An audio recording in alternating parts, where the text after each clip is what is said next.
Hello students. We are here to support you to crack competitive exams like JEA and NEET. So please explore regularly as we are going to upload regular class videos and do share, subscribe and like. Thank you all. हाय। तो चलिए आज day 2 में आ गए हम लोग और आज का टॉपिक रहेगा हमारा मोस्टली पोलर फॉर्म और आइलर फॉर्म के ऊपर और कुछ इम्पोर्टेंट इन्वॉल्विंग रिजल्ट्स जो आर्गूमेंट के ऊपर रहेगा और हो सके तो यदि टाइम मिला तो हम लोग इसके आगे का टॉपिक को देखेंगे। और ये थोड़ा सा लंबा जा रहा है क्योंकि ऑब्वियसली बहुत सारे टॉपिक्स है, हम हर एक टॉपिक को क्लियर आउट करें और रहेगा इसमें आगे धीरे धीरे और भी ज़्यादा वीडियोज़ में लाने की कोशिश करूँगा। हर दिन मैं कोशिश करता हूँ। प्लीज़ आप अपना ओपिनियन शेयर लाइक ये करना को मत भूलिए। सभी बच्चे लोग को बोल रहे हैं आपको कहीं नहीं जाना है, आपको यहीं पे रह के सबको प्रैक्टिस करना है और फुल टू फुल मार्क्स लाना है। Okay, so let's start then. The topic is about polar form of a complex number. Polar form of a complex number. अब ये polar form of a complex number mostly polar form होता क्यों है पहले ये समझ लेते हैं। सुनिए, ये एक बहुत ही एक्स्ट्राऑर्डिनरी पावरफुल टेक्निक है बिकॉज ये डीकपल करता है स्केलिंग फ्रॉम रोटेशन। अब ये क्या चीज़ है भाई? मतलब ये कि ये बताता है कि ओरिजिन से, मान लो एक्स एक्सिस वाई एक्सिस, उसका ओरिजिन मतलब यहाँ से स्टार्ट हो रहा है, वो ओरिजिन से। ओके, ओरिजिन से कितना दूर में है और कौन से डायरेक्शन में है, ये सभी चीज़ को एक साथ समझा देता है। इसीलिए बहुत पावरफुल है। आप यदि क्लास 12 खत्म कर चुके थे, आप देखे होंगे कि क्लास 12 में आपको फेजर डायग्राम बताया जाता था। फेजर डायग्राम ओरिजिनली क्या है? पोलर फॉर्म ही तो है। ऐसे आप आगे में पढ़ोगे क्वांटम मैकेनिक्स में वेव फंक्शंस विथ फेज, फिर कंप्यूटर ग्राफिक्स में भी रोटेशंस होता है, सिग्नल प्रोसेसिंग में फूरियर ट्रांसफॉर्म्स होता है, मेनली ईटीसी में, इलेक्ट्रॉनिक टेलीकम्युनिकेशन। तो ये सभी चीज़ में आप देख सकते हैं कि पोलर फॉर्म का बहुत सारा काम आता है। यदि आप वो सब भी नहीं समझ रहे, but AC alternative current voltage एक टॉपिक है सीबीएसई में क्लास 12 का फिजिक्स में, उसमें आप देख सकते हैं कि वहाँ पे आपको फेजर डायग्राम पढ़ाया जाता है। वो ओरिजिनली पोलर फॉर्म का एक फॉर्मेट है। अब ये पोलर फॉर्म कैसे होता है देखिए, यदि मान लीजिए आपके पास ये जेड है और इसको मैं लिखा a plus i times b, तो अब पोलर फॉर्म इसी चीज़ को दिखाता है, z is equal to r cos theta plus i sine theta, ये दिखाता है। अब ये कैसे दिखाता है इस चीज़ को समझने की कोशिश करते हैं। चलिए मान लेते हैं मेरा एक y axis and x axis है और यहाँ पे मैं एक लाइन ऐसे खींच दिया। अब यहाँ आप देख सकते हैं इस पॉइंट को हम दिखा रहे हैं कितना एंगल है, लेट इट बी थीटा।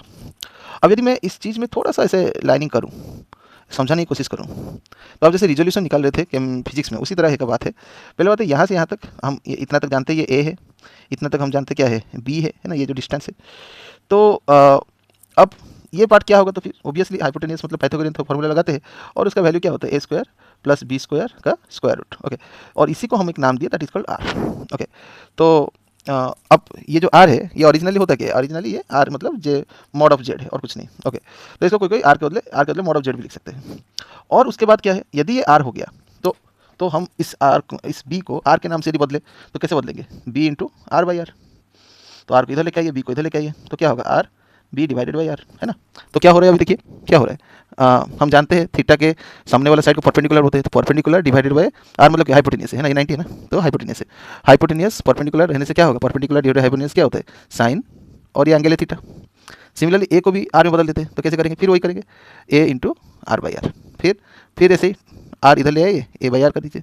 अब ए क्या है, बेस है, तो आप समझ गए होंगे बेस बाय हाइपोटेनस क्या होता है, कॉस थीटा होता है। तो मैं ए के बदले आर कॉस थीटा लिख सकता हूँ, बी के बदले आर साइन थीटा लिख सकता हूँ। ठीक, तो फिर मैं इसके जो जेड आप देख रहे हैं यहाँ पे, जो यहाँ पे जेड देख रहे हैं कि z is equal to what, a plus i b, ये जो देख रहे हैं आप, तो ए के बदले मैं यहाँ पे लिख सकता हूँ r cos theta i into, और बी के बदले क्या लिख सकता हूँ, आर साइन थीटा, है ना।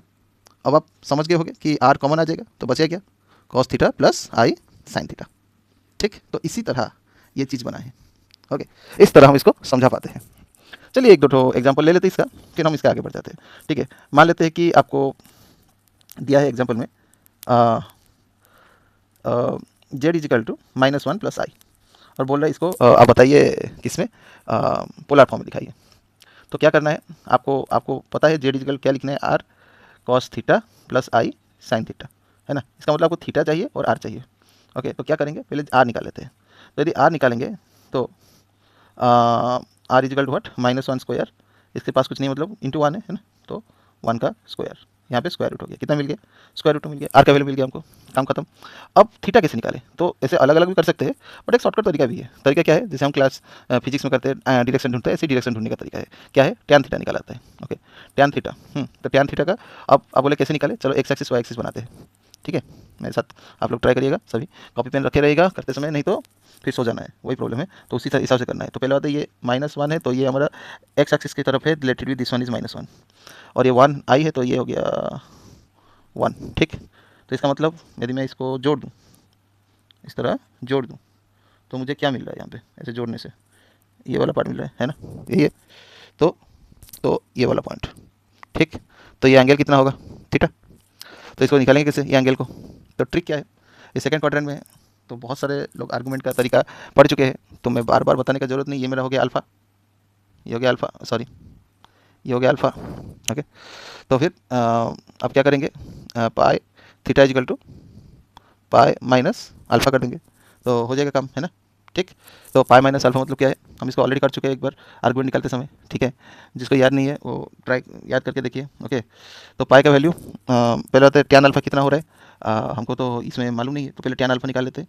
Tan alpha is equal to what, perpendicular by base, perpendicular कौन है यहाँ पे 1 है, बेस कौन है यहाँ पे -1 है, तो -1 हो गया, टैन अल्फ़ा हो गया -1, तो obviously alpha is equal to tan -1, okay.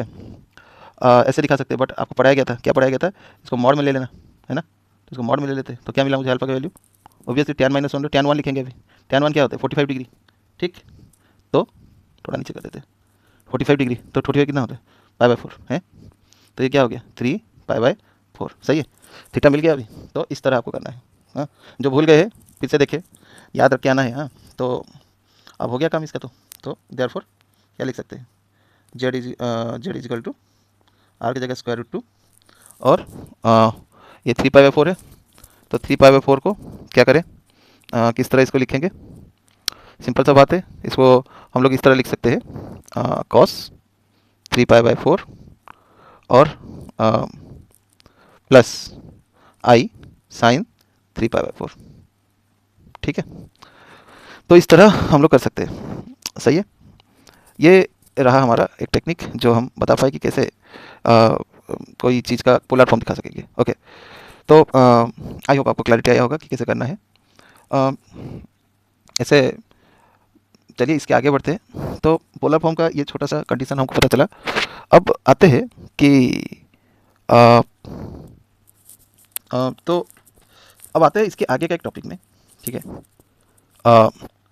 Okay so okay, तो यहाँ पे देख लेते हैं। अब आइलर्स फार्मूला के ऊपर हम बात करेंगे। आइलर्स फार्मूला, आइलर्स फार्मूला,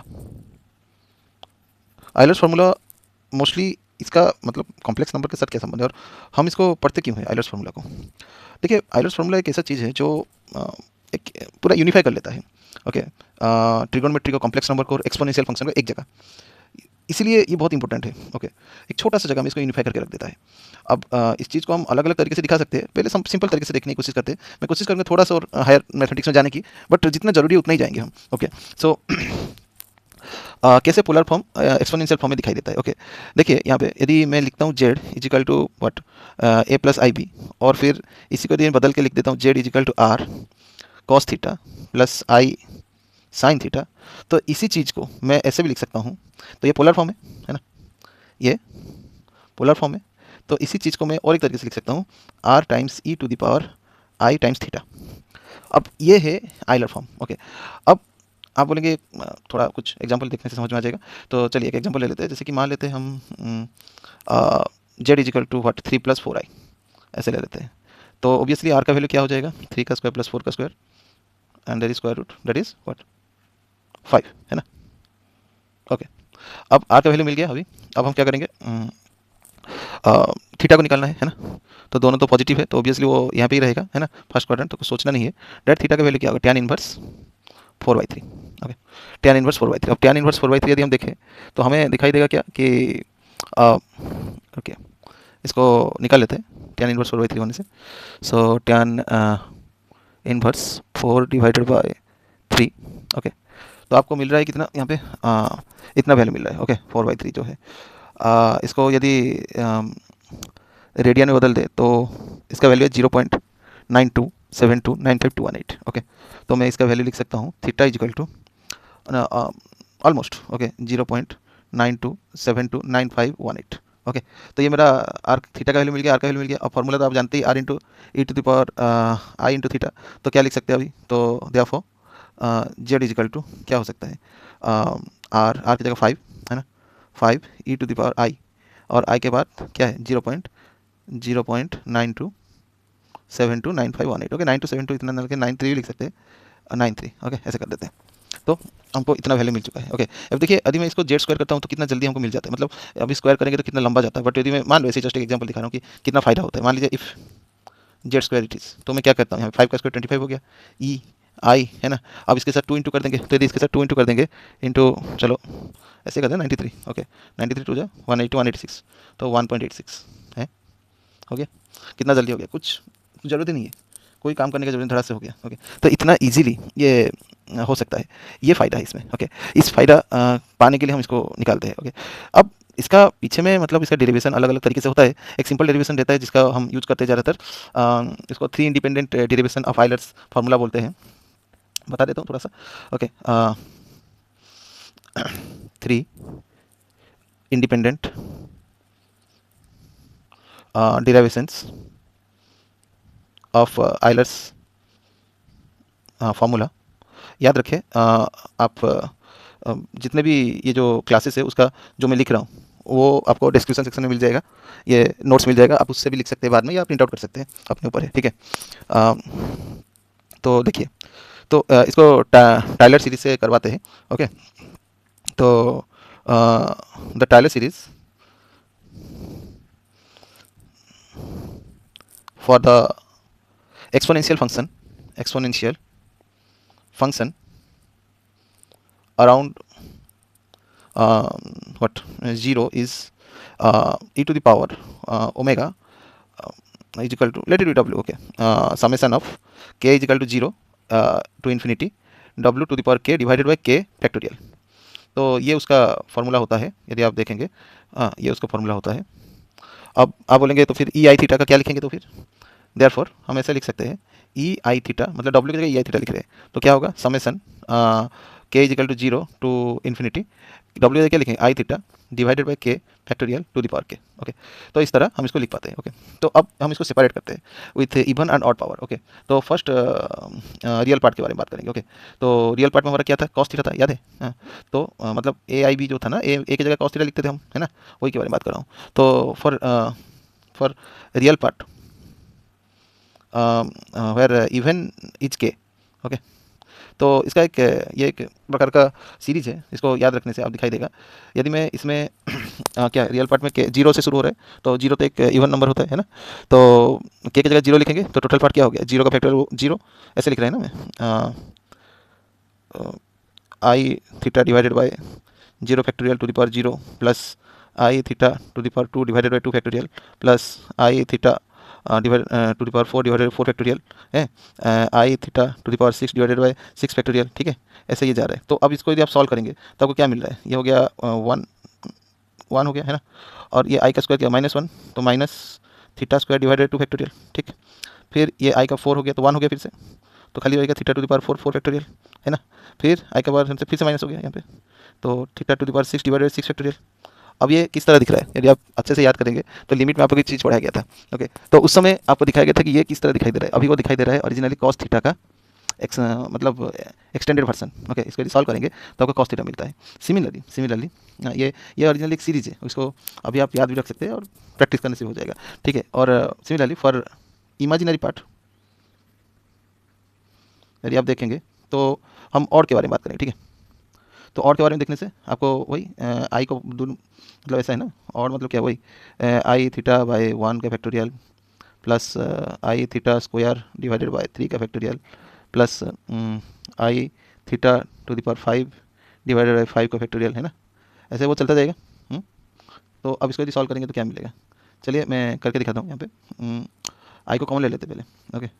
तो आई को कॉमन लेने से क्या मिला मुझे, theta by 1 square sorry 1 factorial then 1 factorial तो 1 ही होता है, रहने दो, खाली थीटा लिखो, है ना। फिर ये क्या हो गया, आई हो गया, ये स्क्वायर था, क्यों लिखा मैं, क्यूब लिखना है ना, सॉरी। तो यहाँ से आई स्क्वायर होगा, आई स्क्वायर मतलब minus theta Q divided 3 factorial, 5 से आई चला गया एक ठो, तो आई फोर मतलब 1 हो गया, तो ये क्या थीटा 5 फैक्टोरियल, ओके। तो ये इस तरह जा रहे हैं, अब इसको देखोगे तो आपको मिलेगा आई साइन थीटा, मतलब ये आई ये है ना, ठीक है। तो ये था आई साइन थीटा। अब क्या करें, अब यदि आप देखेंगे तो अब यहाँ पे आप देख सकते हैं कि ये दोनों तो जब मिला लेते हैं तो पूरा फुल नंबर आ जाता है ना, मतलब ये दोनों को मिलाएंगे तो आपको ये मिलेगा, है ना। तो क्या पता चला यहाँ से पता चला 10 यहाँ से पता चला कि e i theta is equal to cos theta plus i sine theta, ठीक है। तो ये हमारा कंडीशन है, ओके। इस तरह हम इसको समझा पाए। सो ये एक प्रकार का सीरीज टाइलर सीरीज का कंडीशन था, डिराइवेशन हम करते हैं आइलर फॉर्म को दिखाने के लिए। क्लियर, आई होप आपको यहाँ तक क्लियर हुआ होगा, ओके। तो अब यदि यहाँ पे आप इसको थोड़ा समझें तो आई बहुत ही जगह में काम आता है, जैसे कि आई थीटा को हम देखेंगे तो रोटेशन ऑपरेटर की तरह काम आएगा on the plane. In quantum mechanics उसको टाइम रिवॉल्यूशन में हम यूज़ करते हैं, exactly in rotation in Hilbert space, okay. ऐसे इलेक्ट्रिकल इंजीनियरिंग में भी हम यूज़ करते हैं to describe sinusoidal voltage current with phase shift, okay. एक स्पेशल केस में आपको बताता हूँ, बहुत ही मज़ेदार चीज़ है। अब मान लो कि थीटा को हम पाई मान लें, ओके। अब सोचिए तो हम क्या जानते थे कि ई आई थीटा, इसको क्या लिख सकते हैं, ई आई पाई, और याद रखिए इसका वैल्यू होता है -1। और यदि मैं ऐसे लिखूँ कि if E I pi plus 1 तो क्या हो जाएगा, 0। तो एक बहुत ही अनोखा चीज़ है यहाँ पे, आप देख सकते हैं। अब इसको हम आगे भी डे मूवर्स थ्योरम में भी यूज़ करेंगे, देखेंगे इस चीज़ों को। अभी हम लोग थोड़ा इंपॉर्टेंट रिजल्ट्स में आ जाते हैं, आर्गुमेंट और मॉडुलस में, okay. So important results involving arguments and modulus, okay. चलिए हम इसके बारे में पहले आते हैं, ओके। अब फर्स्ट हम देखने जा रहे हैं argument z conjugate of z is equal to minus argument z, okay. अब ये क्या चीज़ है, देखिए यहाँ पे ये बोल रहा है कि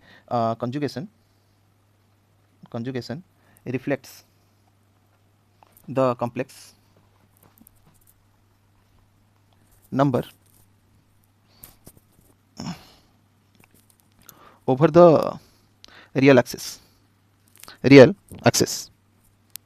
okay, over the real axis, okay. That means what the angle, simply flip the sign, okay, simply flip sign, okay. So एक छोटा एग्जांपल हम बता देते हैं, जैसे कि मान लीजिए एग्जांपल में हम दे रहे हैं z is equal to 1 plus i, okay. तो आर्गूमेंट z का मतलब क्या है, आपको पढ़ाया गया है वही 1 प्लस आई, तो ये ऐसे रहेगा, ये ऐसे रहेगा, है ना। तो theta is equal to tan inverse what 1/1, है ना, ये तो 1/1 मतलब 45 π/4, है ना। ऐसा हो गया थीटा का वैल्यू, तो मैं लिखा π/4, ओके।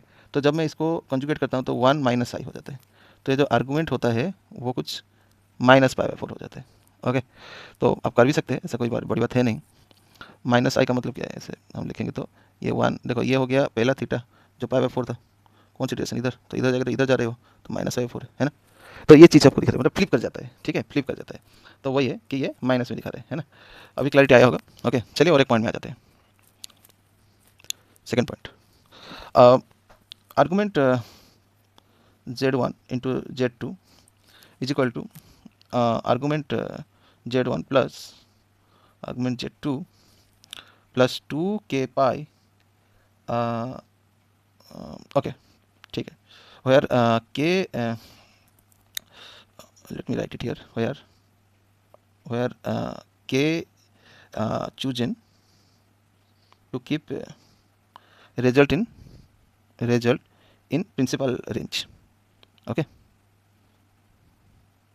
प्रिंसिपल रेंज, ठीक है। तो इसका मतलब क्या है, इसका एक ज्योमेट्रिकल मीनिंग है, ओके। तो यदि हम इसका ज्योमेट्रिकल मीनिंग देखें तो कुछ इस तरह है कि multiplication is equal to add the directed angles, okay, or you can say composed rotation, okay, composed rotations, and multiply lengths. Okay, ये उसका कंडीशन है। अब आप बोलोगे क्या भाई कुछ तो मतलब क्या क्या है ये, ऐसे ऐसे क्या दिख रहा है, ये इसका मतलब क्या है। अब मैं इसको एक छोटा सा कंडीशन में समझाने की कोशिश करूँगा। अब देखिएगा, मान लेते हैं, एग्जांपल ले लेते हैं, ठीक है। मान लेते हैं कि let Z1 is equal to 1 plus i. तो आप जानते हैं आर्गूमेंट क्या होगा, argument is equal to π/4 and इसका आर क्या होगा, चलो R1 दे देना, 1 प्लस 1 स्क्वायर रूट 2 है ना। अब तो हो गया होगा, इसको बार बार क्या बताऊँ मैं। ओके, अब क्या करें, Z2 का क्या होगा, मान लेते हैं Z2 का रूट 3 प्लस आई। तो इसका आर्गूमेंट क्या होगा बताइए, रूट 3 प्लस आई मतलब 1/√3। 1/√3 tan का क्या होता है, 30 होता है। 30 मतलब π/6। ओके, ये सबको याद रखना है। π/6 है 30, π/4 है 45, π/3 है 60, 3π/4 है 135, ऐसे दिमाग में रख लेना, ठीक है।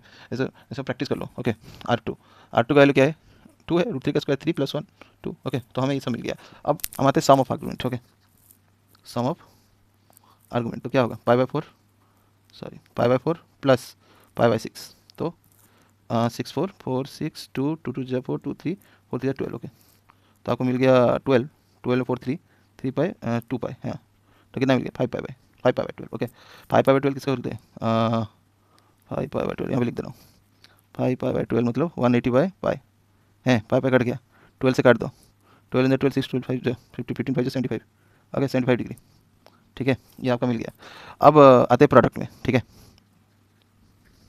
प्रोडक्ट में देखने से आपको क्या मिल रहा है, 1 प्लस आई रूट 3 प्लस आई, ठीक है। इसको इंटू करो, 1 प्लस 1 इंटू रूट 3 प्लस आई प्लस रूट 3 आई प्लस आई स्क्वायर -1, ठीक। तो क्या मिल गया, रूट 3 -1 प्लस आई कॉमन आ गया, 1 प्लस रूट 3। देख रहे हो गया। अब इसको सॉल्व करते हैं। Okay, so theta is equal to, इसका नाम देते हैं ना थीटा, या कुछ भी नाम देते हैं, इन दोनों का करेंगे ना अभी। ओके, तो let's say theta 1 is equal to tan inverse क्या है, 1 plus root 3 divided by root 3 -1, ठीक है। अब इसको सॉल्व करके देखते हैं, चलो करके देखते हैं। ओके, ओके, टैन इनवर्स कहाँ गया, tan inverse 1 plus root 3, okay, root 3 divided by root 3 -1।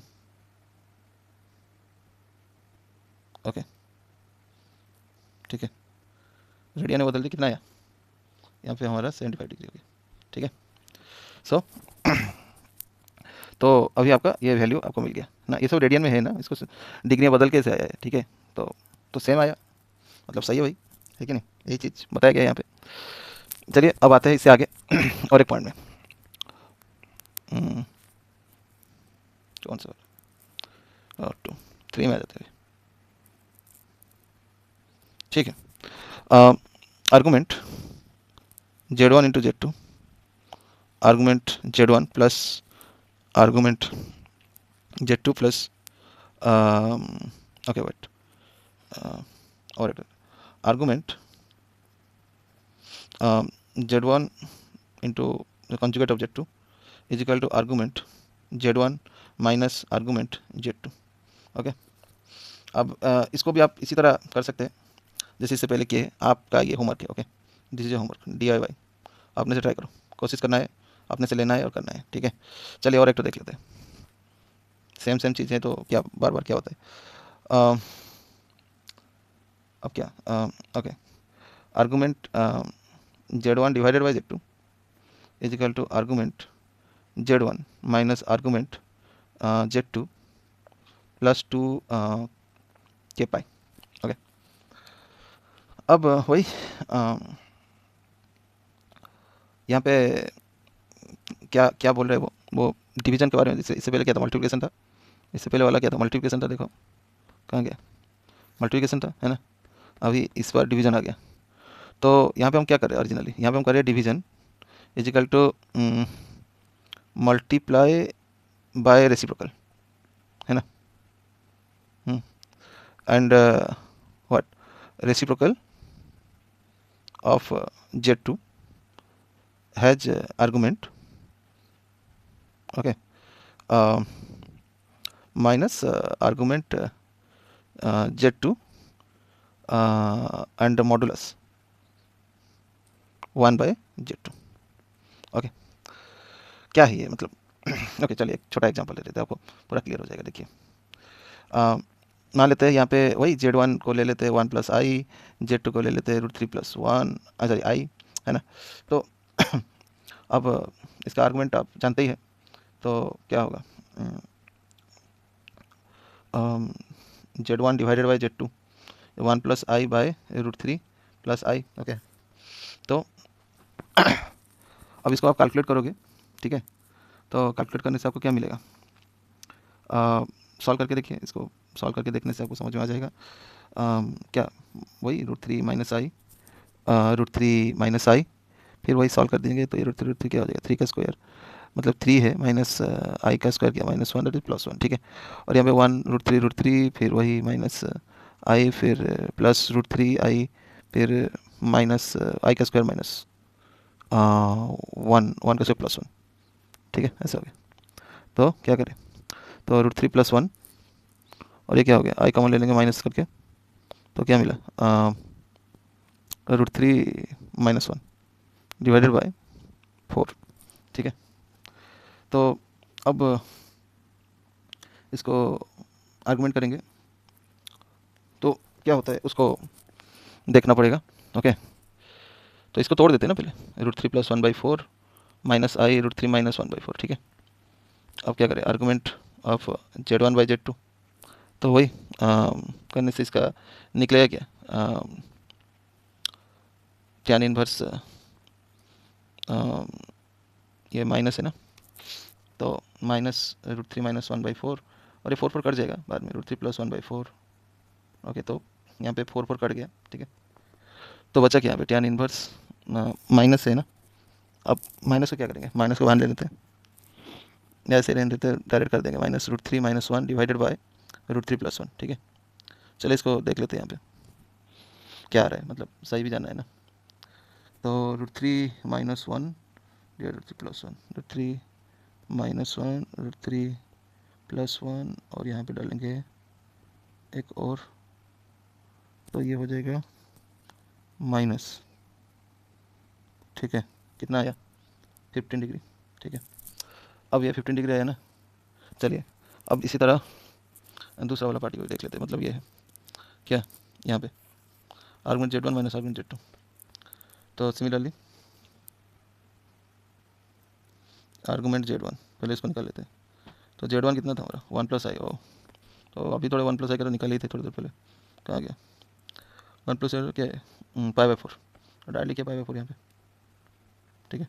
फिर आर्गुमेंट Z2 भी कर देंगे, Z2 में कितना है √3/1, तो √3/1 मतलब क्या होगा π/6 हो रहा है यहाँ पे, ठीक है। अब इसको argument Z1 minus argument Z2 कर रहे हैं, ठीक है, इसको माइनस कर दीजिए, ठीक है। तो π/4 माइनस π/6, 45 - 30 कितना होता है 15 डिग्री होता है, ठीक है। तो यही चीज़ मिला, सेम हुआ और क्या। ओके तो मतलब यहाँ पता चला कि हाँ ये हो रहा है, सही हो रहा है, सही जा रहा है, ठीक है। इस तरह आपको समझाना है, बताना है, क्लियर है। ओके चलिए और आगे बढ़ जाते हैं, ये क्या था, ये आई भी था। ओके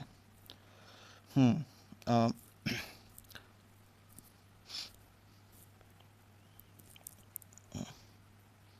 ओके अब आ जाते हैं और एक हुए वी, ठीक है।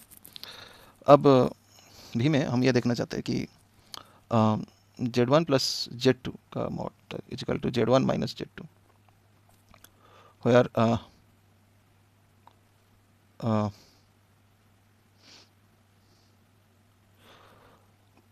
इसमें आपका रहेगा argument Z1 plus sorry minus argument Z2, okay which is π/2, okay okay. तो यहाँ पे हम इसको ऐसे दिखा सकते हैं, मान लेते हैं कि एक एग्जांपल ले लेते हैं, जैसे कि Z1 = 1 + आई एंड Z2 = 1 - आई। सो यहाँ पे हम क्या कर सकते हैं कि यदि इसको प्लस कर दें तो आपको क्या मिल रहा है Z1 + Z2 that is I cancel हो गया और ये हो गया 2, ओके। इसको यदि मॉड में डालेंगे तो 2 का स्क्वायर का root over that is 2 only, okay.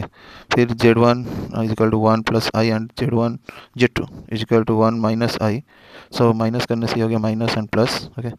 तो ये हो गया Z1 - Z2 = 2i, okay. So अब इसको यदि हम मॉड में कर देंगे तो ये हो जाएगा उसका 2i का स्क्वायर, सो 2 का स्क्वायर का root that is 2 only. Okay, ठीक है। अब यदि ऐसा है तो argument of Z1 will be what 45 pi/4 और argument of Z2 is equal to what minus pi/4।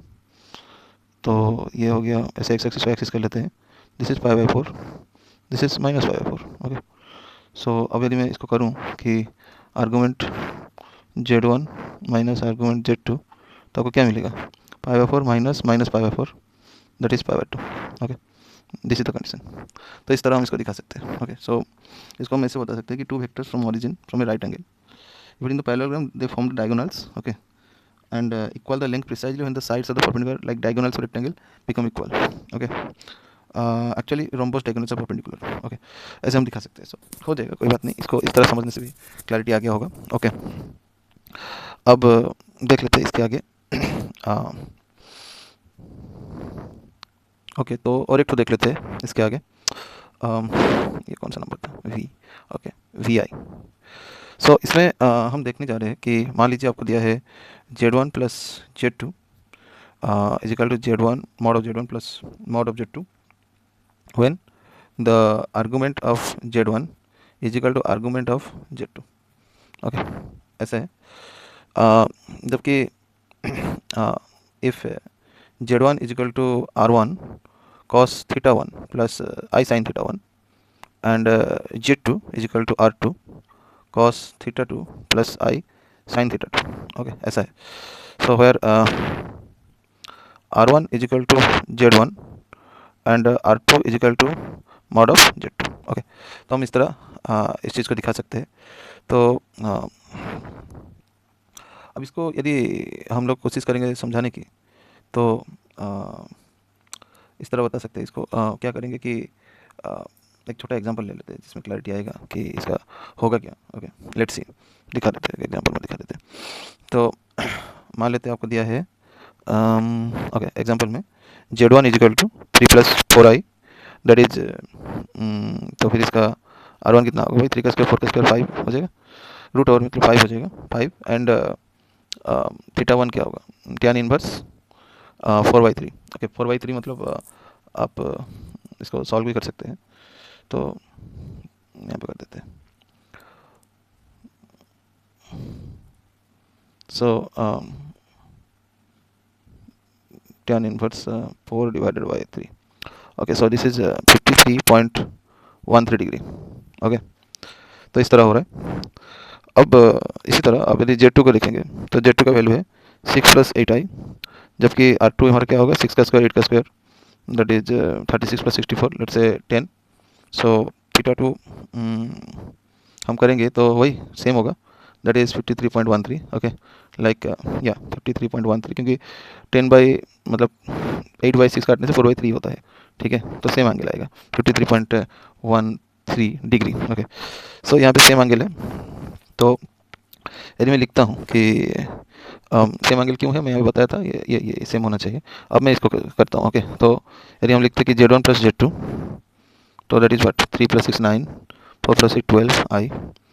Then इसको मॉड में बदल देते हैं, तो Z1 प्लस Z2 का मॉड कितना होगा, 9 का स्क्वायर 81, 12 का square 81 plus 144 that is 225। Oh that means ये 15 हो गया। तो 15 का मतलब क्या है, 5 प्लस 10, 5 प्लस 10 का मतलब क्या है, Z का मॉड प्लस Z1 का मॉड प्लस Z2 का मॉड, जो आपको यहाँ पे दिखाया गया है। Clear, proofed. तो इस तरह हम इसको प्रूव कर सकते हैं।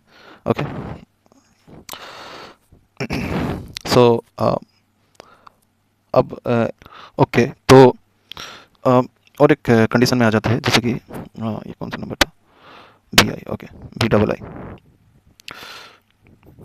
कंडीशन ये है कि Z1 plus Z2 square is equal to Z1 square plus Z2 square plus 2R1 into R2 cos theta 1 minus theta 2, और Z1 can be written as R1 square plus R2 square plus 2R1 into R2 cos theta 1 minus theta 2। Okay, अब ये क्यों है, पहला बात है, मतलब ये ऐसा क्यों है। ठीक है, ये मोस्टली पैरेललोग्राम लॉ जो है वेक्टर एडिशन उसको दिखाता है। अब वेक्टर एडिशन अभी हम ये मतलब आगे क्लास में देखेंगे कि मतलब ज्योमेट्रिकल रिप्रेजेंटेशन कैसे होता है, अलजेब्रिक ऑपरेशन कैसे होता है ज्योमेट्रिकल रिप्रेजेंटेशन में, वो सब हम देखेंगे, वेक्टर रिप्रेजेंटेशन जो होता है कॉम्प्लेक्स नंबर का। बट ये थोड़ा समझाने के लिए बता देता हूँ। ओके, जैसे कि मान लेते हैं हमारा या this is x and y axis, और यहाँ पे दो दिया गया है, एक है Z1 एंड Z2 ऐसे दिया हुआ है। ठीक है, अब इसको मान लेते हैं Z1। ओके, तो ये पॉइंट में और ये पॉइंट में, ठीक है, दिस इज Z2। ठीक है, अब यहाँ से यहाँ का एंगल ले लेते हैं। ओ ओके, ये थीटा 1 माइनस थीटा 2 लिखा हो ना, तो थोड़ा सा चेंज करना पड़ेगा, हल्का सा चेंज। ओके, ये this is Z2 and this is Z1। ठीक है, अब क्या चेंज करना पड़ेगा, कैसे मैं बता रहा हूँ, देखो ये है थीटा 2। ओके, और ये है थीटा 1। ठीक है, तो फिर अब यदि मैं इसी चीज़ को, एग्जैक्टली इसी चीज़ को यहाँ पे रख दूँ, और इसी चीज़ को फिर से, जस्ट अ मिनट, ओके, यहाँ रख दे, तो ये कैसे दिख रहा है, पैरेललोग्राम टाइप दिख रहा है। तो यदि मैं यहाँ सीधा एक लाइन खींच दूँ, ये जो है ये है Z1 प्लस Z2। ठीक है, अब इसका वैल्यू को निकालेंगे तो स्क्वायर करना पड़ेगा। ओके, तो यही है कि ये जो दिखा रहा है वो उसी कंडीशन को दिखा रहा है। ठीक है, तो आपको यहाँ पे वही बता रहा है कि ये कैसे ये बन रहा है। ठीक, सो Z1 को यदि हम वैल्यू को निकाल दें तो ये इतना से इतना का दूरी क्या हो जाएगा, R1 का स्क्वायर लिख सकते हैं। सिमिलर Z2 को भी यदि मैं यहाँ से यहाँ का दूरी निकाल दे तो इट इज़ R2 का स्क्वायर। ठीक, ऐसे लिख सकते हैं, है ना। तो वही चीज़ को हम बता रहे थे। तो ये दूरी को ऐसे ही रहने दो, ये भी ऐसे ही रहने दो दूरी को। ओके, तो अब ये टोटल मिलके वो वही बोल रहा है कि इसको ऐसे हो जाएगा। तो ये एक पैरेललोग्राम लॉ को समझा रहा है। ओके, और कुछ नहीं। तो चलिए, तो फिर इस तरह होगा। ओके, इसी कंडीशन को अब इसको न्यूमेरिकली भी समझा सकते हैं देखा जाए तो। ओके, देखिए न्यूमेरिकली एक एग्जांपल दे देते हैं, समझ में आ जाएगा। ठीक है, ओके, मान लेते हैं कि Z1 is equal to 1 plus i. अब इसका R1 क्या होगा, स्क्वायर रूट 2 थीटा 1, ऑलरेडी जानते हैं पाई/4 ही होता है इसका। Z2 का वैल्यू क्या होगा, -1 प्लस आई। तो R1 का वही रूट 2 तो होगा ही। और थीटा 1 से थीटा 2 यहाँ पे क्या होगा, -1 है, तो ऑब्वियसली ये इधर चला जाएगा, है ना, ऐसे। तो ये 3π/4 हो जाएगा, 135। ठीक, आप इसको निकाल सकते हैं, बार बार कर चुके हैं हम एक बार। ओके, सो अब यदि थीटा 1 माइनस थीटा 2 करें तो क्या मिलेगा, π/4 minus 3π/4 divided by sorry equal to pi minus, okay, minus 2π/4 that is π/2। Okay, so cos minus π/2 is what, 0। Okay, अब यदि ऐसे हो गया तो हम क्या लिख सकते हैं, तो Z1 प्लस Z2 यदि करें तो 1 plus I and -1 plus i, तो ये कट जाएगा, बचा क्या, 2i। सिमिलरली अब इसको यदि मैं मॉड में डाल दूँ तो ये क्या हो जाएगा, 2i का मॉड क्या होगा, 2 ही होगा, है ना। और यदि मैं इसको स्क्वायर कर दूँ, Z1 प्लस Z2 का स्क्वायर कर दूँ तो क्या आ जाएगा, 4 आ जाएगा। ठीक, अब यदि ऐसे हुआ, अब इसका तो Z1 का जो वैल्यू है, इसका तो R1 R2 है ना, ये R2 है ना, गलती से R1 लिखा हूँ। ओके, सो देन हम LHS में लिखेंगे R1 का स्क्वायर प्लस R2 का square plus 2 R1 into R2 cos theta, है ना। कॉस थीटा कैसे होगा, थीटा माइनस है ना यहाँ पे, कॉस थीटा। ओके, ये है, इसको नाम दे देते, डेल्टा दे देते नाम। ठीक है, तो इसका नाम देते डेल्टा। ठीक, तो ये हो गया क्या, 2 का स्क्वायर, हाँ स्क्वायर है ना, √2। ओके, √2 था ये, तो √2 का स्क्वायर प्लस √2 का square plus 2 into √2 into cos 0, sorry cos minus π/2 that is 0, minus π/2 that is 0, से पूरा 0 हो गया। ओके, तो इसका मतलब क्या मिला मुझे, 2 + 2 दैट इज़ 4, तो यहाँ पे भी 4 है, यहाँ पे भी 4 है। ठीक, तो इस तरह हम इसको प्रूव कर पाए, इस तरह बता सकते हैं। तो इसी तरह आप, मैं और एक आपको घर में करने के लिए दे रहा हूँ, आप ट्राई करिएगा अपने से। जैसे कि ये कौन सा नंबर था, B+B दे रहा हूँ आपको करने के लिए। ठीक है, ये आपका होमवर्क है, करके देखिए। ओके, क्या है, यदि हम इसको, इसका जस्ट कन्वर्ट से हो, ठीक है, मतलब वो प्लस है, ये माइनस रखेंगे, मतलब Z1 माइनस Z2 का स्क्वायर, यहाँ प्लस था इससे पहले, that is Z1 square plus Z2 square minus 2 into R1 into R2 cos theta 1 minus theta 2। Okay, that is R1 square plus R2 square minus 2 into R1 into R2 cos theta 1 minus theta 2। Okay, तो इसको आप try करिए अपने से, ऐसे ही निकाल के। अगर डायग्राम बना सकते तो बनाइए, कोशिश कीजिए सोचने की। ओके, सो माइनस का मतलब सोचिए क्या होगा, उस तरह सोचेंगे, नहीं तो मैं आगे तो बताऊंगा ही इसको। इस तरह की चीज़ें हम देखेंगे वेक्टर रिप्रेजेंटेशन में। ओके, कोई बड़ी बात है नहीं। तो यहीं पे रखते हैं। हम अगली बार क्या देखेंगे? अगली बार वेक्टर रिप्रेजेंटेशन देखेंगे, geometrical representation of algebraic operation on complex number. उसके बाद कुछ इंटरप्रिटेशन ऑफ आर्गूमेंट, अलग अलग प्रकार का आर्गूमेंट हम देखेंगे। फिर geometrical result and equation like distance formula, section formula, इसमें कैसे दिखाई देता है मतलब कॉम्प्लेक्स नंबर में। फिर rhombus, parallelogram, rectangle, square, okay, ये सबको। फिर उसके बाद हमको ये देखने के बाद थोड़ा और टॉपिक को देखें, जैसे कि आइलर्स लाइन क्या है, ओके। और फिर थोड़ा और पॉइंट को भी जाएंगे तो इक्वेशन ऑफ स्ट्रेट लाइन क्या है, जैसे कि नॉन पैरामीट्रिक फॉर्म क्या है, पैरामीट्रिक फॉर्म क्या है, ओके। कॉम्प्लेक्स लाइन देखेंगे, है ना। फिर length of the perpendicular line, जो हम क्लास 11 में थोड़ा बहुत पढ़े थे। सिमिलरली देखेंगे कि recognising of loci bye inspection, okay. तो जैसे हाइपरबोला, पैराबोला, एलिप्स, वो कैसे या इसके साथ दिखाई देता है, कैसे होता है। फिर और भी आगे देखेंगे तो डेमोवर्स थ्योरम और उसका एप्लीकेशन कैसे किया जाता है, nth रूट ऑफ यूनिटी, उसके बारे में देखेंगे। और कुछ जैसे आइलर थ्योरम, आइलर्स मेथड से हम ये भी देख सकते हैं कि geometrical interpretation of multiplying of complex number by E i theta type जो सिस्टम है, ओके। ये सभी को करने के बाद ही ये खत्म हो पाएगा। तो ये बड़ा टॉपिक है, ये जाएगा और 2-4 दिन जाएगा। फिर क्वेश्चन प्रैक्टिस करेंगे, ओके। तो इस तरह ये होता रहेगा। आई होप आपको समझ में आया होगा। प्लीज़ आपका काम है कि आप शेयर करो, लाइक करो और अच्छे से पढ़ो, ओके। और कुछ नहीं चाहिए। Thank you. और कुछ भी लगेगा तो आप आराम से उसको डाल सकते हैं, क्या कमेंट सेक्शन में डाल सकते हैं, देखेंगे क्या है। चलो बाय, सी यू ऑल।